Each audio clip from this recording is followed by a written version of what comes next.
नमस्कार सनातनियों, मैं शशांक श्रीवास्तव आपका रॉ सनातनी की ओर से हार्दिक स्वागत करता हूं। आशा करता हूं आप और आपका पूरा परिवार सुखी पूर्वक स्थिति में होगा। तो आइए वीडियो को शुरू करते हैं। वीडियो शुरू करने से पहले कुछ विशेष जानकारी। पहली, ये यात्रा कुल 9 रातें और 10 दिनों की है, तो अपने कपड़े जो है उस हिसाब से आप तैयार करके चलें। दूसरी जानकारी, अगर आप पुरुष हैं तो आपके पास कम से कम 2 जोड़ी कुर्ता पैजामा और 1 जोड़ी धोती कुर्ता होना चाहिए। अगर आप महिला हैं तो आपके पास कम से कम 3 जोड़ी साड़ियां या फिर लॉन्ग फ्रॉक या फिर सलवार कमीज होनी चाहिए। 10 साल से छोटे बच्चों के लिए कोई ड्रेस कोड अनिवार्य नहीं है। तीसरी जानकारी, जहां भी इस वीडियो में मैं बुकिंग वर्ड बोलूंगा तो आपको उन सभी जगहों की बुकिंग कम से कम 2 से ढाई महीने पहले कर लेनी है, ताकि आपको यात्रा के बीच में कोई परेशानी ना हो और लंबी कतारों से आप बच सके। चौथी जानकारी, इस वीडियो के एंड तक बने रहें, क्योंकि मैं जो पूरा बजट है इस पूरे ट्रिप का वो आपको मैं पूरा डिटेल में बताऊंगा। क्योंकि यहाँ इस वीडियो में मैं 5 लोगों का उदाहरण लेके चल रहा हूँ। मेरे परिवार में 5 सदस्य हैं, तो आप अपने अकॉर्डिंगली अपने परिवार के सदस्य घटा बढ़ा के बजट को एडजस्ट कर सकते हैं। मेरी जो यात्रा है वो दिल्ली से प्रारंभ हो रही है। आप अपने शहर के अकॉर्डिंगली सेम आइटिनरी को यूज कर सकते हैं। इस यात्रा में सबसे पहले स्थान जो हम कवर करेंगे वो है श्रीशैलम। श्रीशैलम ज्योतिर्लिंग या मल्लिकार्जुन ज्योतिर्लिंग भी बोलते हैं उसको। उसके बाद हम जाएंगे मदुरई। मदुरई के बाद जाएंगे हम रामेश्वरम। रामेश्वरम के बाद जाएंगे हम कन्याकुमारी। कन्याकुमारी के बाद हम जाएंगे त्रिवेंद्रम। त्रिवेंद्रम में हमारी यात्रा संपूर्ण होगी। तो आइए शुरू करते हैं। श्रीशैलम के सबसे नजदीक का जो शहर है वो हैदराबाद है, जहां से उसकी दूरी 176 किलोमीटर है। हैदराबाद आपके हर क्षेत्र से, हर बड़े शहर से कनेक्टेड है, तो आप ट्रेन से भी आ सकते हैं हम और आप प्लेन से भी आ सकते हैं।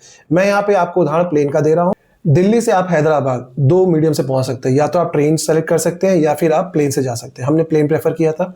2 घंटे 20 मिनट में आप हैदराबाद पहुंच जाएंगे।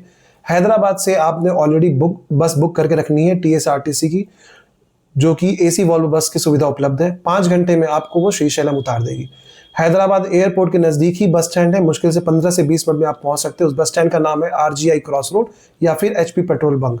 वहां से आपको बसेस जो चलती हैं गवर्नमेंट की वो पिक कर लेंगी। 5 घंटे के बाद आप श्रीशैलम पहुंच जाएंगे। श्रीशैलम लगभग आप रात के 8 या 9 बजे के आसपास पहुंचेंगे, अगर आप 2 या ढाई बजे की बस पकड़ते हैं तो। श्रीशैलम पहुंचने के बाद हमने यहाँ पे श्री गुरु सदन, जो कि बहुत ही प्रीमियम यहाँ का धर्मशाला है, हमने बुक किया था। आप अपनी स्वेच्छा के अनुसार कोई भी धर्मशाला बुक कर सकते हैं। एक विशेष जानकारी यहाँ के धर्मशाला के रिगार्डिंग श्रीशैलम में, चाहे किसी भी आप धर्मशाला में जाए या होटल्स में जाए, आपको एक असुविधा मिलेगी। आपको अपना खुद का टॉवल और खुद का सोप कैरी करना पड़ेगा।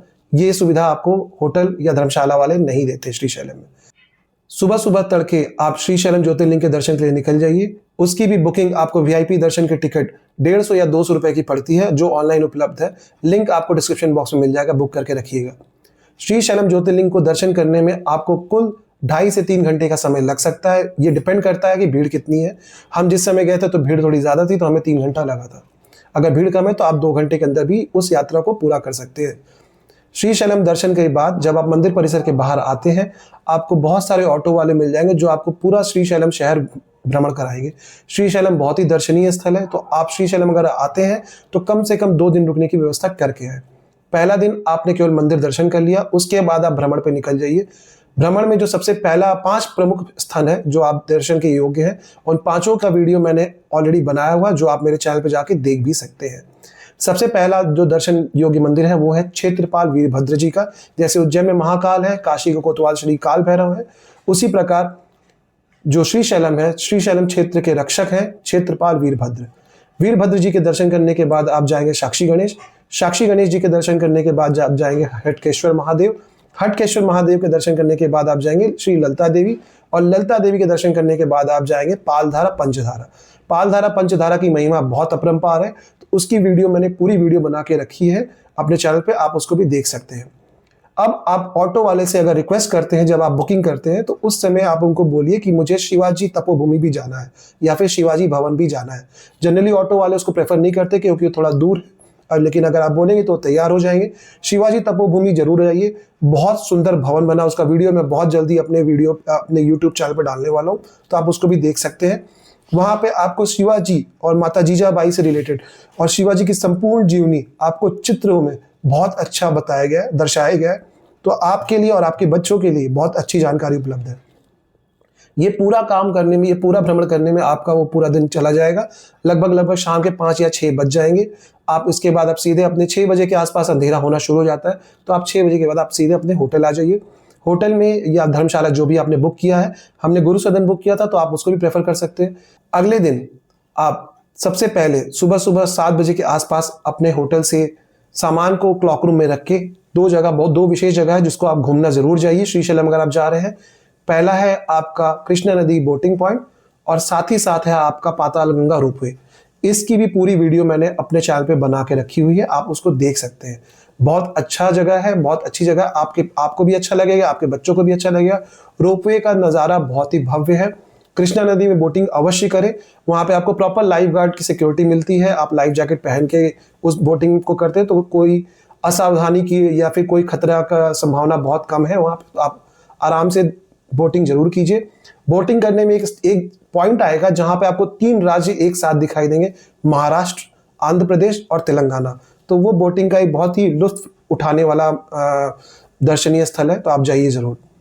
इसको करने के बाद आपका लगभग 12 या 1 बज जाएगा। आप 2 बजे की बस वापसी की व्यवस्था करके रखिए। बुकिंग आप जाके सामान लीजिए अपने होटल से और 2 बजे की वापसी की बस श्रीशैलम से हैदराबाद की कीजिए।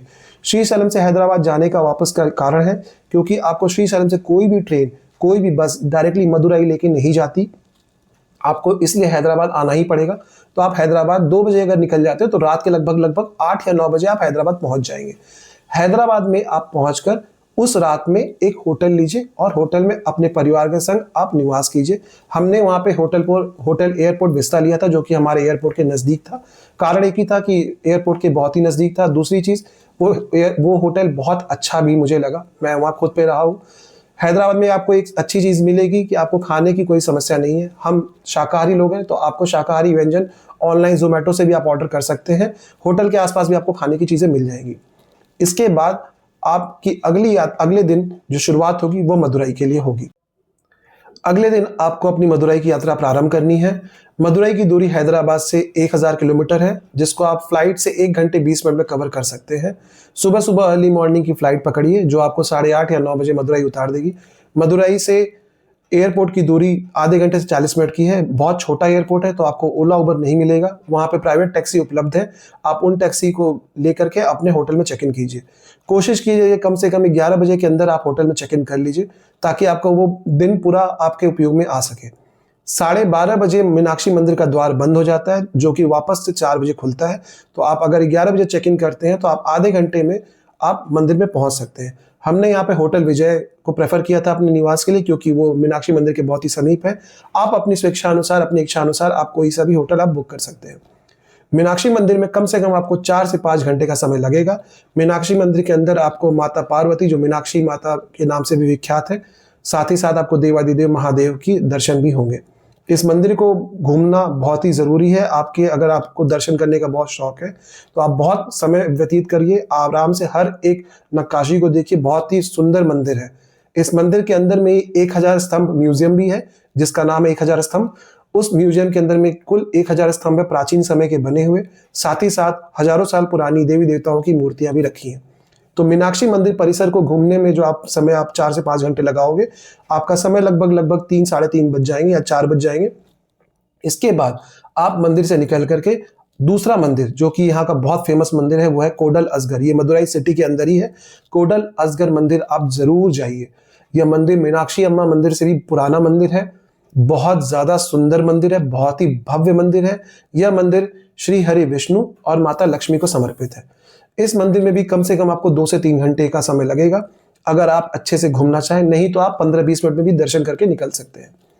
मैं ये मान के चलता हूं कि आप पूरा समय दे रहे हैं तो शाम का लगभग आपको इस दर्शन करने में लगभग 7 से 8 का समय हो जाएगा। 7 से 8 बजे आप अपना आसपास में कोई भी बहुत सारे जलपान की व्यवस्था है वहाँ पे, आप प्रॉपरली अपना शाकाहारी खाना जो भी आपको अच्छा लगे आप खा सकते हैं। खाने के बाद अपने होटल में जाइए, आप वापस रात भर आराम कीजिए। उसके अगले दिन फिर से आपका भ्रमण जो है वो मदुरई में शुरू होगा। अगले दिन जैसे आप सुबह सुबह कोशिश कीजिए 7 से 8 बजे अपने होटल से आप घूमने के लिए निकल जाइए। सबसे पहला स्थान जो है आपको घूमने के लिए जाना है तिरुमलाई नायक्कर पैलेस। माफ कीजिएगा मैं नाम सही नहीं ले पाया। इस प्रॉपर पैलेस का नाम है थिरुमलाई नायक्कर पैलेस, जो कि यहाँ के हिंदू राजा, जो आखिरी हिंदू राजा थे, उनके वंश द्वारा बनाया गया ये पैलेस है। पैलेस बहुत भव्य है। इस पैलेस की बारे में पूरी संपूर्ण वीडियो मैंने जानकारी के साथ अपने YouTube चैनल पर डाला है, तो आप उसको भी देख सकते हैं। थिरुमलाई नायक्कर पैलेस में कम से कम आपको 1.5 से 2 घंटे का समय लगेगा पूरा पैलेस घूमने में। आराम से घूम सकते हैं, कोई असुविधा नहीं है। बहुत सुंदर बना है, Indo Italian art, modern art पे बनाया गया है, तो आपको इटालियन आर्ट की झलक साथ साथ भारतीय कला की झलक उस पैलेस में आपको दिखेगी। इसके बाद पैलेस के बाद आप जाएंगे मरियम्मन टेम्पल। मरियम्मन टेम्पल आपका माता मनसा या फिर माता शीतला, आप जो भी चाहे माँ को बोल सकते हैं, उनको समर्पित है। मरियम्मन टेम्पल बहुत भव्य है, बहुत जागृत मंदिर है। आपको देवी का रूप देखते ही आप मंत्रमुग्ध हो जाएंगे। इसके रिगार्डिंग भी मैं प्रॉपर वीडियो बना रहा हूँ और बहुत जल्दी मेरे चैनल पे पब्लिश भी हो जाएगा, आप उसको भी देख सकते हैं। या फिर जिस समय आप ये देख रहे हैं, हो सकता है उस समय तक वीडियो पब्लिश हो जाए, तो आप देखिए, आप मेरे चैनल पर जाके देख सकते हैं। मरियम्मन टेम्पल के बाद थोड़ा सा आप आगे बढ़ेंगे, सड़क के उस पार ही टेप्पाकुलम लेक है। टेप्पाकुलम लेक आपका 3rd स्पॉट है, 2nd डे का जो आप घूमने जा रहे हैं। टेप्पाकुलम लेक, शाम को उस झील के चारों तरफ बैठने की बहुत अच्छी व्यवस्था की गई है। लाइटिंग बहुत अच्छी होती है। साथ ही साथ टेप्पाकुलम लेक के बीच में एक आइलैंड भी है, उस आइलैंड पे आप बोट से जा सकते हैं। आइलैंड के बीच में एक बहुत भव्य मंदिर बना है माँ भगवान का, आप उस मंदिर के भी दर्शन भी कर सकते हैं और वापस आ भी सकते हैं।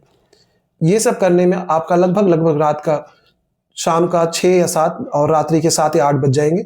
इसके बाद आप वापस अपने होटल जाइए, होटल में रात भर निवास कीजिए, क्योंकि आपको अगले दिन सुबह रामेश्वरम के लिए निकलना है। अगले दिन हम रामेश्वरम की ओर प्रस्थान करेंगे। सुबह सुबह आप कोशिश कीजिए 6 बजे के आसपास होटल से चेकआउट कर लीजिए अपने मदुराई के, और कैब बुक करने को मैं प्रेफर करूंगा, क्योंकि कैब बुक करने का एक खास वजह है, जब आप रामेश्वरम जाएंगे तो जो हाईवे पड़ता है वो बहुत ही सुंदर हाईवे है। रामेश्वर जाने के बीच रास्ते में ही आपको पंबन ब्रिज पड़ता है, जो विश्व विख्यात है, जिसका एक शॉट भी आपको मेरे चैनल पे दिख जाएगा। बहुत ही सुंदर पुल है वो। पुल के दाहिनी ओर आपको इंडियन ओशन है, हिंद महासागर, और पुल के बाईं ओर बे ऑफ बंगाल अर्थात बंगाल की खाड़ी है। अगर आप बस से जाते हैं तो वो नज़ारा आपको रास्ते में बस वाले बहुत जल्दी निकल जाएगा, पुल आपका बहुत जल्दी खत्म हो जाता है, जो कि है वो 2.5 किलोमीटर का लंबा पुल है। कोशिश कीजिए आप कैब से जाइए, क्योंकि कैब के लिए एक ऑप्शन है, पुल के बीच में 30 सेकेंड से लेकर 1 मिनट तक कैब को रोकने की व्यवस्था है, तो आप वहां रुक कर उस पुल को बहुत अच्छे से देख सकते हैं। अब मैं ये मान के चल रहा हूँ कि आप लगभग 10, साढ़े 10 या 11 बजे आप रामेश्वरम पहुंच गए। रामेश्वरम में आप होटल आपके स्वेच्छा अनुसार कोई सा भी होटल आप बुक कर सकते हैं। हमने यहाँ पे होटल रामेश्वरम ग्रैंड, जो कि वहाँ के one of the best hotel है, उसको हमने बुक किया था। 1 दिन का स्टे आपको चाहिए रामेश्वरम में, 1 नाइट स्टे। जल्द से जल्द आप होटल में चेक इन करके तुरंत आप रामेश्वरम ज्योतिर्लिंग के दर्शन के लिए निकल जाइए। ज्योतिर्लिंग के दर्शन के लिए भी मैं आपको सलाह दूंगा कि आप VIP दर्शन टिकट बुक करके जरूर रखें, जो कि ऑनलाइन प्लेटफॉर्म पे अवेलेबल है। लिंक उसका डिस्क्रिप्शन बॉक्स में आपको मेरा मिल जाएगा। साथ ही साथ ज्योतिर्लिंग के दर्शन के साथ साथ 22 कुंड दर्शन, उसकी टिकट भी आपको बुक कर लेनी चाहिए। ज्योतिर्लिंग के मुख्य ज्योतिर्लिंग का जो दर्शन का टिकट का चार्ज है वो 200 रुपये है VIP टिकट का, और 22 कुंड के दर्शन का चार्ज जो है वो 25 रुपये पर पर्सन है। आप जब रामेश्वरम ज्योतिर्लिंग के दर्शन के लिए निकलेंगे तो आप अपने ऑटो वाले को या कैब वाले को बोलिए कि मुझे नॉर्थ गेट पे छोड़े। नॉर्थ गेट, ये ध्यान रखिएगा, क्योंकि रामेश्वरम का मंदिर बहुत ही विशाल मंदिर है, इसलिए आप अगर किसी दूसरे गेट पे चले गए तो आपको बहुत उल्टा घूम के आना पड़ेगा। तो नॉर्थ गेट अर्थात उत्तर द्वार की तरफ आपको छोड़े। वहां से आपका जो समुद्र है वो केवल आधे किलोमीटर के डिस्टेंस में है, जो कि आप बड़े आराम से वॉक करके भी जा सकते हैं। समुद्र में आप स्नान भी करें, जिसको कहते हैं हम अग्नि तीर्थम। अग्नि तीर्थम से आपका रामेश्वरम की यात्रा शुरू होती है। समुद्र स्नान के पश्चात आप कोशिश कीजिए कि आप 2 बजे के आसपास अपने द्वार नॉर्थ गेट की तरफ आ जाइए, क्योंकि नॉर्थ गेट से ही आपको 22 कुंड जल के दर्शन भी मिलते हैं। अब ये 22 कुंड जल क्या है? 22 कुंड जल बेसिकली 22 कुएं हैं। 22 कुएं का जो जल है वो बहुत ही पवित्र जल है। या तो उसका आप आचमन भी कर सकते हैं या तो आप स्नान भी कर सकते हैं। जो मैंने आपको बोला था 25 रुपए की टिकट, वो यहीं पे यूज होगी, और आपको यहाँ पर समझ में भी आएगा कि ऑनलाइन टिकट बुक करने का फायदा क्या है। बहुत लंबी लाइन होती है, तो अगर आपके पास ऑनलाइन टिकट है तो आप बड़े आराम से लाइन को पास ऑन करके आप आगे बढ़ सकते हैं। साथ ही साथ यहाँ पे अगर आपकी इच्छा है कि आपको 22 कुंड में नहाना है तो आप वहाँ पे पंडित उपलब्ध हैं। वो आपसे लगभग 400 से 5, अगर 5 व्यक्ति हैं तो 500 रुपये चार्ज करेंगे, 100 रुपये पर पर्सन आपको अपने साथ ले जाएंगे। जहाँ पे अन्य लोगों के ऊपर केवल हर कुंड में से जल निकाल के आचमन होगा, वहीं पे आपके ऊपर वो प्रॉपर एक एक बाल्टी पानी डालेंगे, अर्थात 22 बाल्टी पानी आपके ऊपर पड़ने वाला है। तो तैयार रहिए। पानी का स्वाद, पानी का स्मेल बहुत ही अलग अलग है, बहुत ही अच्छी खुशबू है पानी की। आपको खुद यकीन होगा कि आप इस कुएं से अगर दूसरे कुएं पे जा रहे हैं, एक से दूसरे पे, तो जल का स्वाद, जल की महक सब कुछ बदल जाती है। ये सब प्रभु श्री राम की कृपा है।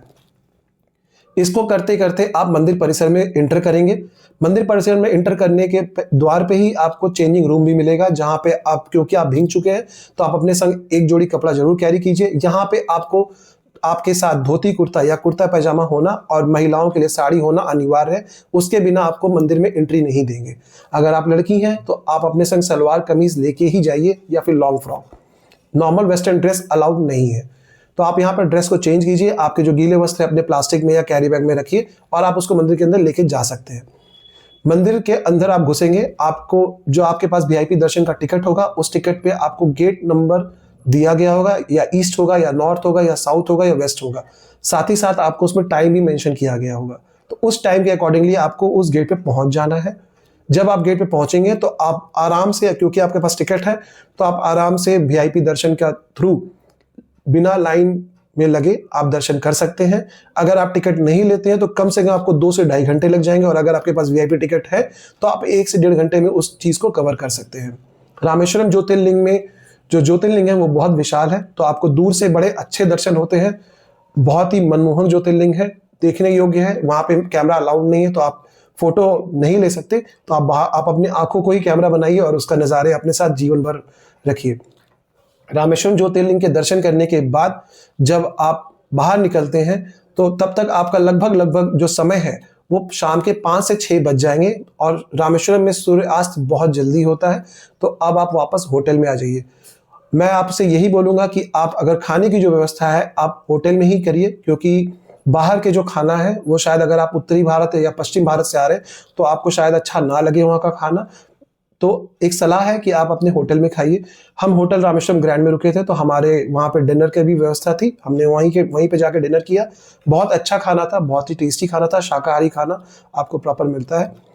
उसके अगले दिन आप रात भर अपना पहले होटल में निवास कीजिए। होटल में अगले दिन जब आप मॉर्निंग में उठते हैं, उस दिन आपको रामेश्वरम भ्रमण के लिए जाना है। रामेश्वरम भ्रमण करने का मतलब है कि हम रामेश्वरम शहर, जो रामेश्वरम पूरा क्षेत्र है, उसके हम दर्शन करेंगे। साथ ही साथ हम धनुषकोटी भी जाएंगे, जो कि आपने बहुत नाम सुना होगा, और साथ ही साथ राम सेतु भी जाएंगे। लेकिन इसके पहले 5 प्रमुख स्थल आपको मिलेंगे जिसके आपको दर्शन करने ही चाहिए।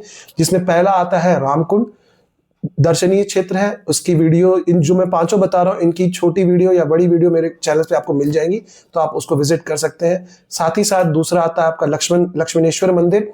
तीसरा आपका आएगा श्री कृष्ण मंदिर। चौथा आपका आएगा श्री नटराज मंदिर। 5वां आएगा आपका पंचमुखी हनुमान मंदिर। पंचमुखी हनुमान मंदिर आप मिस मत कीजिएगा, क्योंकि जो आपने टीवी में या यूट्यूब में अन्य लोगों से सुना होगा या देखा होगा, तैरता हुआ पत्थर, वो पंचमुखी हनुमान मंदिर में है। आप प्रॉपर उस पानी में पत्थरों को तैरता हुआ देख सकते हैं, तो वो भी एक है। साथ ही साथ वो मंदिर में हनुमान जी की बहुत असीम कृपा है, तो आप जरूर जाइए।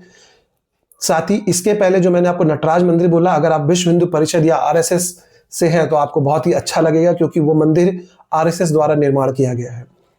जब ये दर्शन आप कर लेते हैं, आप उसी गाड़ी में जो आपने कैब बुक किया है लोकल दर्शन के लिए, हाँ एक चीज जो मैंने बताना मिस किया है, लोकल दर्शन अगर आप 5 लोग हैं तो आपको एसयूवी ही बुक करनी पड़ेगी, जिसका किराया लगभग 2000 से 2500 के बीच आता है।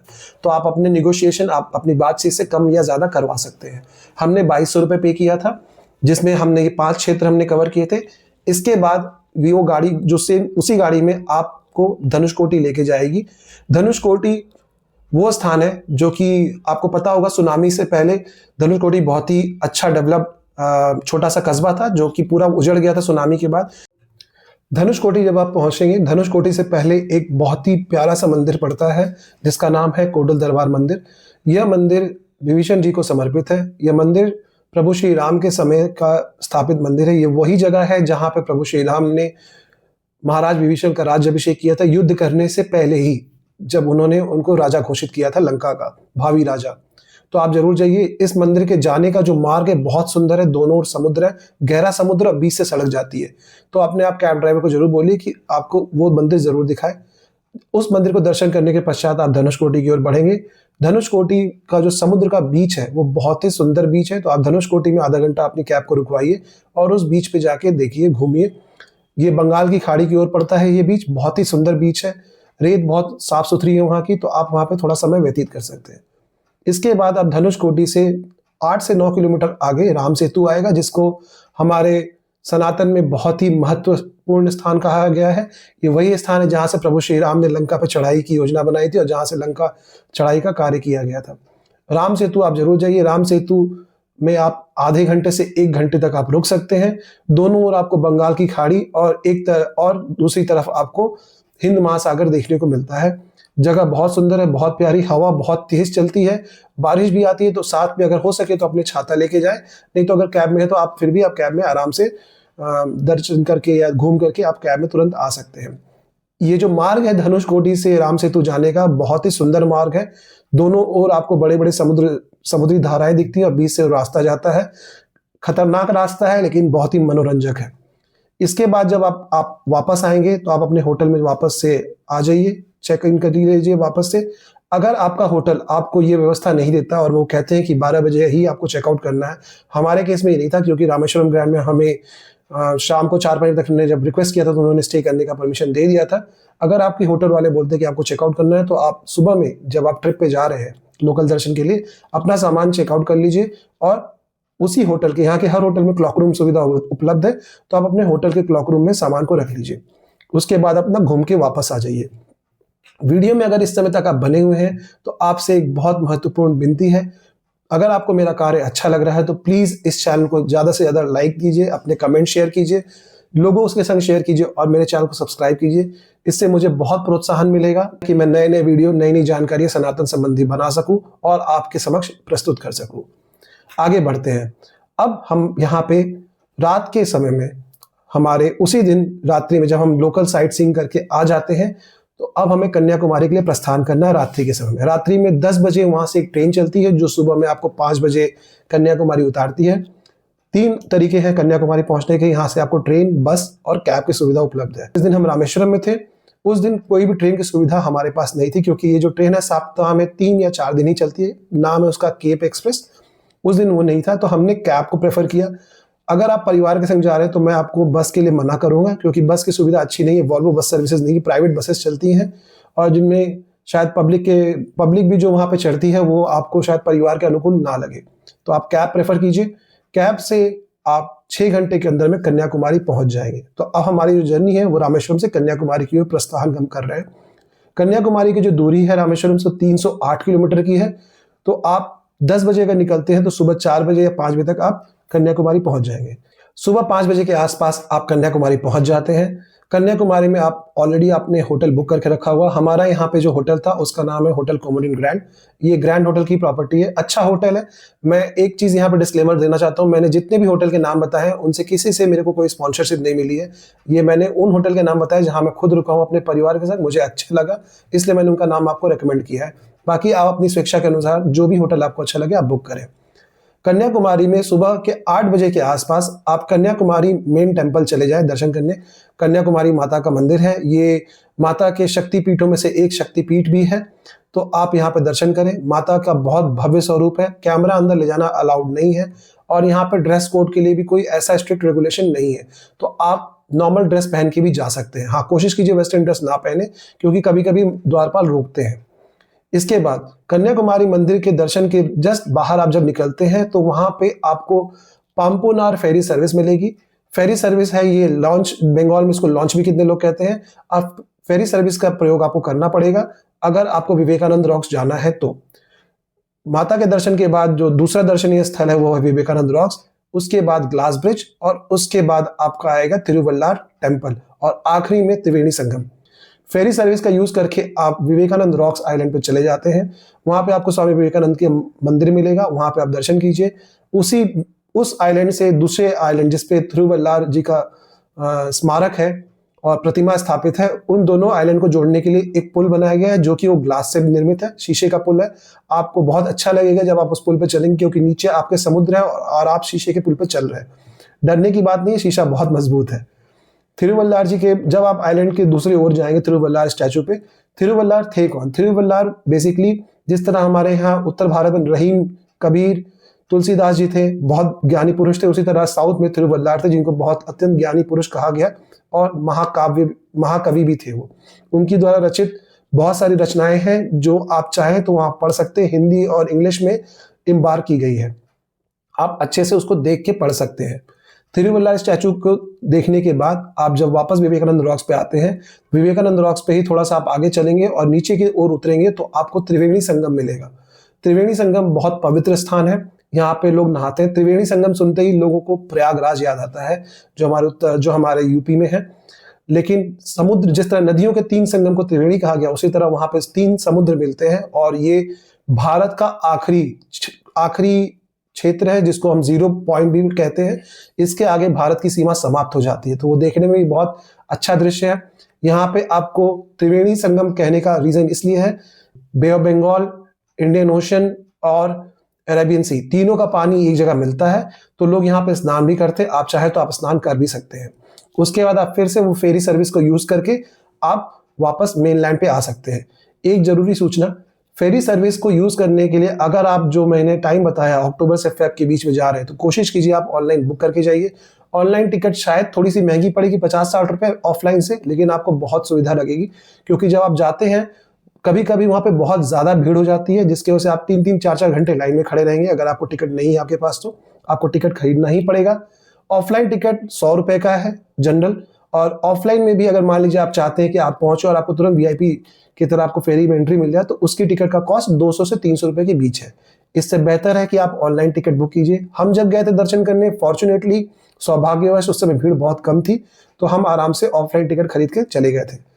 टिकट आपको एक ही बार लेना है, जाना और आने का किराया उसमें एक ही शुल्क लगता है। समुद्र की जो यात्रा है वो बहुत ही सुंदर है, इसके लिए भी एक मैंने वीडियो बनाया है, वो वीडियो आपको मेरे चैनल पर मिल जाएगा। इसके बाद जब आप कन्याकुमारी वापस पहुंच जाते हैं मेनलैंड, आप वापस अपने होटल में जाइए, होटल में खाना खाइए। यहाँ भी सेम आपको मैं बोलूंगा, यहाँ का खाना शायद आपको अच्छा ना लगे भोजन, क्योंकि साउथ इंडियन खाना आप बहुत इतने दिन, मेरे ख्याल से 7-8 दिन आप ऑलरेडी खा चुके हैं, तो आपका ही मन करेगा कि मैं थोड़ा उत्तरी भारत या पश्चिम भारत या पूर्वी भारत का खाना खाऊं, तो बेटर है आप अपने होटल जाइए। मॉर्निंग में होटल में ब्रेकफास्ट करने के बाद आप त्रिवेंद्रम की ओर प्रस्थान कीजिए। त्रिवेंद्रम जाने के लिए आपके पास 2 ऑप्शन है, या तो आप बस से भी जा सकते हैं, कैब से भी जा सकते हैं। मैं यहाँ पे फिर से बोलूंगा आप प्रेफर कीजिए कैब को। कारण है उसका, आप जब बस से जाते हैं तो आप सीधे के सीधे त्रिवेंद्रम जाते हैं, लेकिन अगर आप कैब से जाएंगे तो कन्याकुमारी से त्रिवेंद्रम जाने का जो मार्ग है 2 कारणों से बहुत ही फेमस है। पहला, उस बीच में एक बहुत भव्य और बहुत प्राचीन, लगभग 1800 वर्ष पुराना मंदिर आपको मिलेगा जिसका नाम है स्थानुमल्य सुषेंद्रम। मैं फिर से बोल रहा हूँ, स्थानुमल्य सुषेंद्रम। अपने कैब ड्राइवर को आप जरूर बोलिए कि वो स्थानुमल्य सुषेंद्रम मंदिर आपको लेके जाए। यह मंदिर कुछ लोग कहते हैं कि 1800 साल पुराना मंदिर है, और अगर आप इसको पुराणों में पढ़ें तो इसका इतिहास लगभग 3 से 4 हजार वर्ष पूर्व का मंदिर है ये। इस मंदिर में बहुत ही स्ट्रिक्ट ड्रेस कोड है। आप पुरुष हैं तो आपको ऊपर बिना किसी वस्त्र के, नीचे केवल आप धोती या पैजामा पहनेंगे, और महिला है तो आपको यहाँ पे साड़ी पहनना अनिवार्य है। लड़कियां हैं तो आपके लिए लॉन्ग फ्रॉक या फिर चूड़ीदार पैजामा कुर्ता आपको पहनना पड़ेगा। अब उस मंदिर को दर्शन करने का, इस मंदिर में कम से कम आपको आधे घंटे से 1 घंटे का समय बड़े आराम से जाएगा। मंदिर बहुत प्राचीन मंदिर है, एक एक शिला को आप बड़े ध्यान से देखिए, बहुत अच्छा लगेगा आपको। इस मंदिर को दर्शन करने के बाद आप वापस कैब में बैठते हैं और आप लगभग अगर आप सुबह 6 बजे अपने होटल से, सुबह 8 बजे अपने होटल से चेकआउट कर चुके हैं तो आप 11:30 बजे तक आप त्रिवेंद्रम पहुंच जाएंगे। त्रिवेंद्रम में आपने होटल जरूर बुक करके रखा होगा। अगर आपको लोकेशन जानना है तो आप कोशिश कीजिए सेंट्रल त्रिवेंद्रम में होटल को बुक करने का, या फिर पद्मनाभ स्वामी मंदिर के आसपास के होटल को बुक करने के लिए। अब आप होटल में चेक इन कर जाते हैं। चेक इन करने के बाद सबसे पहला काम आपको करना, तुरंत आप त्रिवेंद्रम जू घूमने जाइए। त्रिवेंद्रम जू वन ऑफ द बेस्ट जू का अवार्ड इसको हर साल मिलता है भारत में। भारत का सबसे पसंदीदा और सबसे सुंदर जू में से एक है त्रिवेंद्रम का जू। यहाँ पे कुछ एनिमल्स ऐसे हैं जिनका नाम मैं नहीं बताऊंगा, आप उसको जाके देखिए, या फिर आप मेरे पूरे वीडियो को देखिए। इस जू के रिगार्डिंग मैंने एक पूरा भव्य वीडियो बनाया है, आप मेरे चैनल पर जाके देख सकते हैं। बट फिर भी मैं आपको बता देता हूँ क्योंकि आप मेरे व्यूअर हैं। यहाँ पे आपको ग्रीन एनाकोंडा मिलेगा देखने को, जो कि आपको पूरे भारत में कहीं नहीं देखने मिलेगा। दूसरा, आपको यहाँ पे एक बर्ड है कैंडोर, अगर आपको नहीं पता है तो ये गिद्ध का सबसे बड़ा रूप है, कुछ लोग इसको जटायु भी कहते हैं, जटायु के वंशज आपको वहां देखने मिलेगा, जो कि पूरे भारत के किसी अन्य चिड़ियाघर में आपको नहीं मिलता है देखने के लिए। तो बहुत सुंदर चिड़ियाघर है, आप जाइए। चिड़ियाघर का समय जो है वो सुबह में 11 से शाम को 5 बजे तक होता है, 5 बजे के बाद बंद हो जाता है, तो आप बिना विलंब किए जाइए। 2 घंटे से 2.5 घंटे के अंदर आप पूरा चिड़ियाघर घूम लेते हैं। चिड़ियाघर से जैसे ही आप बाहर निकलते हैं, वहां पे त्रिवेंद्रम एक्वेरियम भी है। फिर से वही बात, एक्वेरियम बहुत सुंदर है, बहुत भव्य है, कुछ ऐसी मछलियां आपको देखने को मिलेंगी जो कि आपने कभी नहीं देखी होंगी। तो आप त्रिवेंद्रम एक्वेरियम को भी मिस मत कीजिएगा। टिकट बहुत ही सस्ता है, 50 रुपए, और जू का टिकट है 70 से 100 रुपए के बीच में। बच्चों के टिकट सस्ते हैं, बच्चों के टिकट 10 साल से अगर छोटा बच्चा है तो उसके कोई टिकट नहीं लगता, तो आप जू घूम सकते हैं। आने जाना होटल के से आना और जाना बहुत ही सुगम है। त्रिवेंद्रम सेंटर है, केरला का कैपिटल है, यहाँ पे ओला उबर की सुविधा उपलब्ध है। अब जब आप एक्वेरियम घूम लेते हैं, आपका समय लगभग शाम का 5 बज जाता है। आप इस समय यहाँ पे कैब बुक करके यहाँ के सबसे बड़े मॉल, भारत का जो सबसे बड़ा मॉल था एक समय में, लुलु मॉल त्रिवेंद्रम वाला, वो आज भी वहां पे है और बहुत बड़ा मॉल है। तो आप जाइए अपने परिवार के संग, बच्चे अगर आपके संग है तो बच्चों को ले जाइए, माता पिता है तो माता पिता के साथ ले जाइए। बहुत ही अच्छा मॉल है, बहुत अच्छा रेस्टोरेंट है, फूड कोर्ट वहां पे बहुत अच्छा है।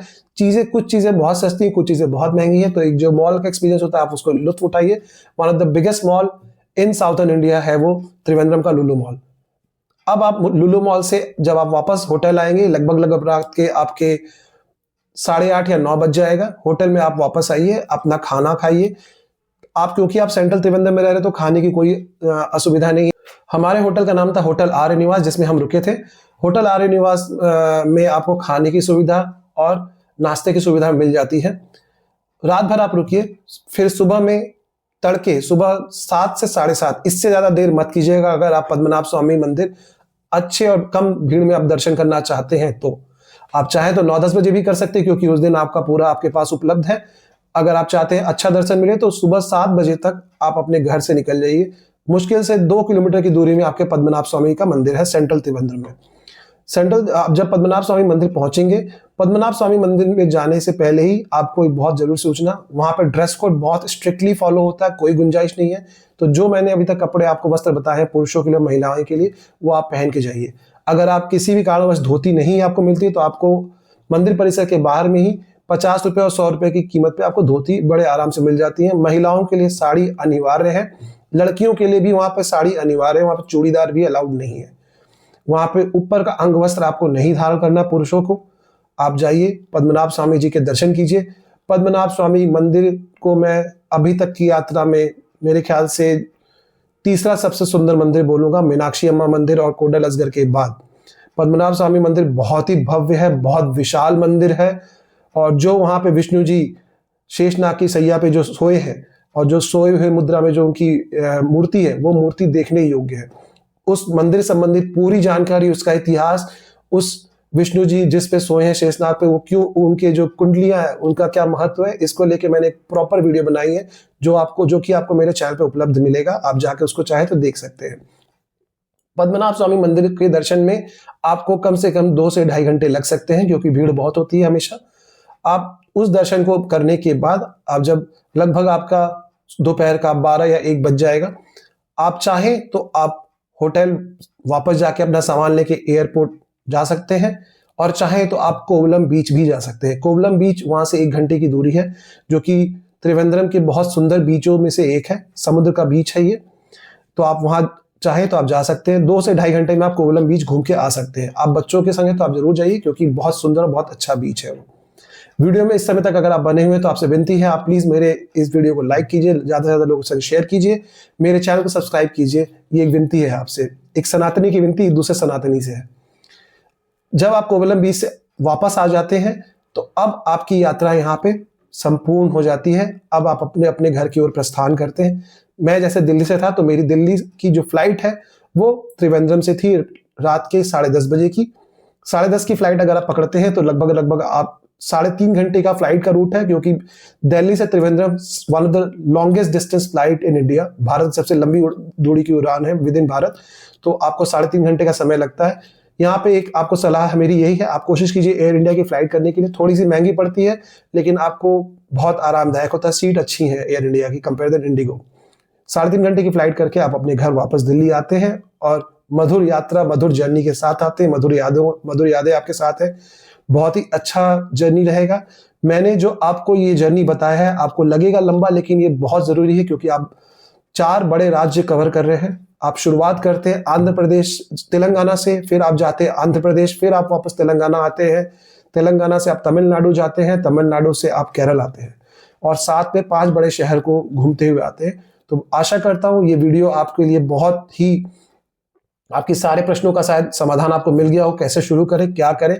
तो ये वीडियो बहुत ही, मैंने इसीलिए कंसोलिडेटेड रूप से बनाई। इस वीडियो को बनाने में बहुत मेहनत लगी, बहुत सारी जानकारी इकट्ठा करनी पड़ी है मुझे और मेरे खुद की यात्रा को, मेरे विवरण को पूरा देखना पड़ा है। और जैसा कि मैंने आपसे वादा किया था वीडियो के शुरुआत में, आपको इस समय स्क्रीन पे दिख रहा होगा जहां पे मैं आपको पूरा बजट दिखा रहा हूं। इस बजट में आपके कैब के कितने चार्जेस है, हर जगह के रहने के क्या चार्जेस हैं, फ्लाइट के क्या चार्जेस हैं, सारा विवरण आपको मिल जाएगा। ओवरऑल अगर मैं कहूं, केवल फ्लाइट चार्जेस, कैब चार्जेस और फेयर और बुकिंग चार्जेस, इनको अगर आप ले लें तो 5 लोगों के लिए ये 9 रातें और 10 दिन की यात्रा में लगभग 1.5 लाख रुपए का खर्च आता है, 1,50,000। इसके साथ आपके जो खाने पीने की चीजें हैं या अगर आप कुछ खाते पीते हैं तो उसमें आप पर डे का 2 से 3 हजार रुपए ऐड कर दीजिए, तो 9×3=27, लगभग 1,87,000 का बजट आपको चाहिए। इस बजट को आप कम भी कर सकते हैं क्योंकि इस बजट में जो सबसे आखिरी का भाग है, 45,000 रुपए लग गए थे हमारे केवल फ्लाइट की टिकट्स बुक करने के लिए, जो हम त्रिवेंद्रम से दिल्ली आए थे। आप अगर उसको ट्रेन से करते हैं तो बहुत ही सस्ता होगा, 1/3 भाग पे हो जाता है। क्योंकि हमारे पास समय की कमी थी और ये जो ट्रिप हम प्लान कर रहे थे, लगभग 3 साल से प्लान कर रहे थे, तो आप अपने अकॉर्डिंगली उसको अगर हटा देते हैं तो आपका बजट लगभग 1.5 लाख में सारी चीजें कवर हो जाती है। तो आप इसको देखिए। आशा करता हूँ ये वीडियो आपको बहुत अच्छी लगी होगी। तो प्लीज इस वीडियो को शेयर कीजिए, मेरे चैनल को सब्सक्राइब कीजिए, ज्यादा से ज्यादा लोगों के पास शेयर कीजिए। जय श्री राम।